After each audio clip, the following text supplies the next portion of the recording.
सारे गांव में बवंडर फैला दिया। आजकल आप देखते हैं ना कि लोग 2 किलो अनाज बांटा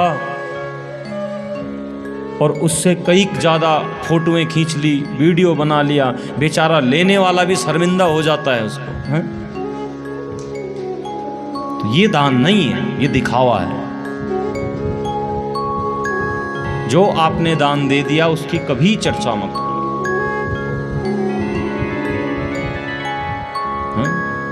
लेकिन अब कलिकाल है, कलिकाल में तो ऐसे ऐसे मानव हैं कि जो दूसरे का दिया हुआ भी दूसरे के दिए हुए को भी खा जाते हैं। तो बताओ ऐसे में किसी का कल्याण कैसा हो? या कोई दान पुण्य करना भी चाहो तो उसे रोक देते हैं, भाई ऐसा मत कर, अरे कितना देगा है? तो ऐसे मानव की बंधुओं सदगति नहीं है, शिव पुराण कहता है। जो दूसरे को दान पुण्य करने से रोकता है और जो दूसरे के दिए हुए धन को छिपा लेता है, धन को खा लेता है, ऐसे मानव की कहीं सदगति नहीं है।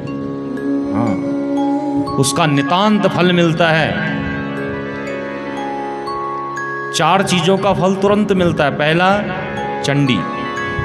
चंडी पाठ जब हो रहा हो, यदि अगर सही ढंग से हो गया, विधि विधान से हो गया, तो चंडी पाठ का जो फल है वो यजमान को तत्काल मिलता है। इसलिए चंडी पाठ में कभी भी अपवित्रता नहीं करनी चाहिए। दूसरा, पिंडी, जब पितरों का पूजन हो तो पितरों के पूजन में वंदों कभी भी अपवित्रता नहीं करनी चाहिए। विधि विधान से पितरों का पूजन करें। और तीसरा आता है कुस्कंडी, जब यज्ञ हो तो यज्ञ से पहले अग्नि के जो संस्कार हैं उसको कहा जाता है कुस्कंडी। तो कुस्कंडी में यदि अगर कुछ गड़बड़ी हो गई तो उसका नितांत फल मिलता है, शीघ्र फल मिलता है। और चौथा फल मिलता है दान का। यदि अगर आपने दान पुण्य किया तो मानव को शीघ्रता से फल मिलता है।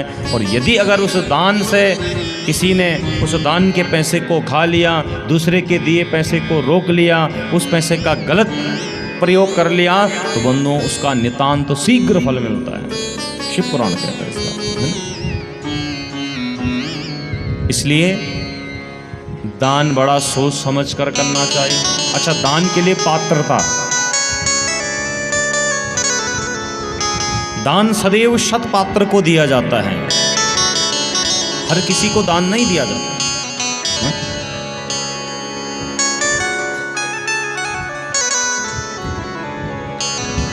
दान देने का विधान वही है कि जो आपकी दान दी हुई वस्तु का प्रयोग करें, तब जाकर आपका दिया हुआ दान सफल होता है। नहीं तो बंधुओं, जो दान की वस्तु है वह न तो देने वाले का कल्याण करती है और ना ही लेने वाले का कल्याण करती है। मनुष्य क्या करता है? हम लोगों की प्रवृत्ति है, बोले शंकर भगवान की, हम संसार वासियों की प्रवृत्ति है कि जो वस्तु हमारे काम की नहीं उसे दान दे दो। हैं? जो सैड हम तक अच्छी नहीं लगी तो वह खटके हैं एक बार चिपके दिन। वो भी देखते हैं कि ये हमारे मतलब की नहीं, वो किसी तीसरे को दे दी, तीसरे ने चौथे को दे दी है। तो ऐसे में ही उसकी आयु समाप्त हो जाती है, लेकिन वो कपड़ा कभी सिलता नहीं है। तो इस भावना को जीवन से त्यागो, इस भावना को जीवन से निकालो।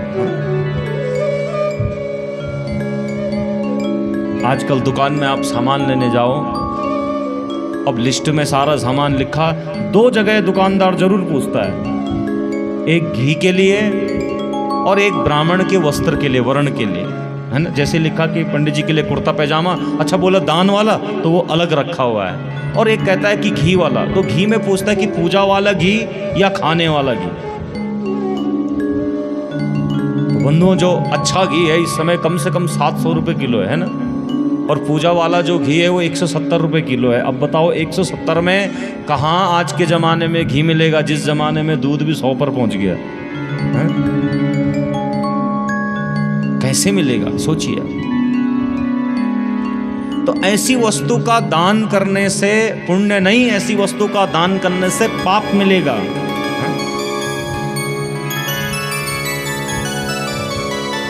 प्राय लोग कहते हैं पंडित जी गाय दान कर दो, और गौड़ अगजगम बछुर लयाण खाली।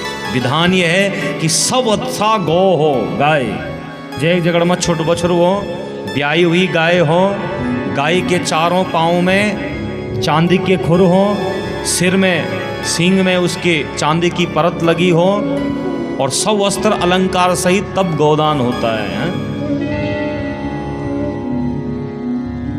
मैं बछुरदानक आज तक अमूल कक्की नहीं पाड़ा, कक्की नहीं सुन है ना। लोग गाय दानक जगह में छोटू अपाद बछुर ले जान, संजू बेचारा चल भी नहीं सकनो है, तो उससे दान होगा बताओ ना। तो देने वाले का दान है।